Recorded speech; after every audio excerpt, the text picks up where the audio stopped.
Assalamualaikum warahmatullahi wabarakatuh. Saya Lean Sri Rahayu dari kelas 97 akan mendongengkan tentang Kota Tanpa Buku. Kota Tanpa Buku. Pernahkah kau ke toko buku, perpustakaan, atau taman bacaan? Tidakkah kau merasa istimewa ketika berada di dalamnya? Di sekelilingmu ada berbagai tokoh dari dunia nyata dan hayalan.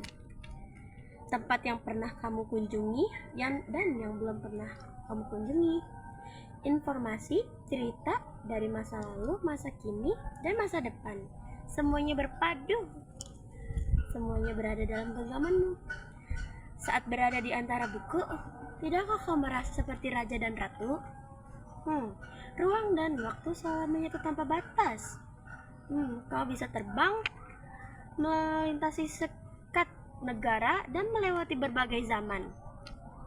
Kau bisa menyelam ke dalam samudra, melayang-layang di angkasa, bercanda dengan aneka satwa, dan berkenalan di tengah padatnya kota, juga di rimba raya.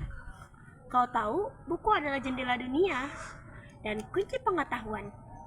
Pintu wawasan, Mahatma sang proklamator berkata, "Aku rela di penjara asalkan bersama buku, karena dengan buku aku bebas."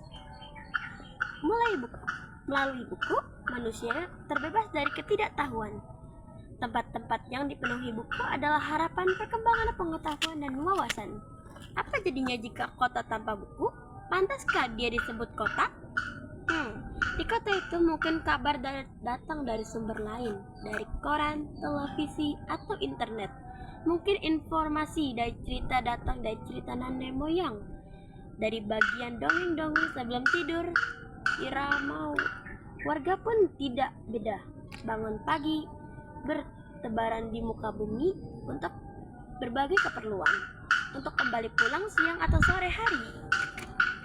Selain itu, mereka berangkat, tidur, dan melalui hari berikutnya semuanya serupa. Di kota itu mungkin ada bangunan bernama perpustakaan.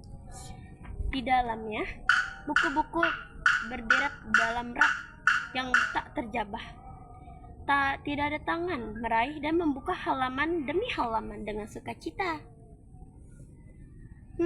Adakah perpustakaan dan taman bacaan atau toko buku di dekat rumahmu? Jika ada, apakah tempat itu menjadi wadah berkumpulnya tempat anak-anak dan warga? Menjadi pusat perkembangan wawasan dan pengetahuan, atau hanya jadi pajangan? Maukah kamu menjadi orang yang menghidupkannya? Kau juga bisa mengunjungi dan mengajak teman-teman membaca dan berbagi cerita di sana. Jika tempat itu sumber kegembiraan dan pengetahuan. Jika tempat itu belum ada, maka kau menjadi orang yang menghadirkannya.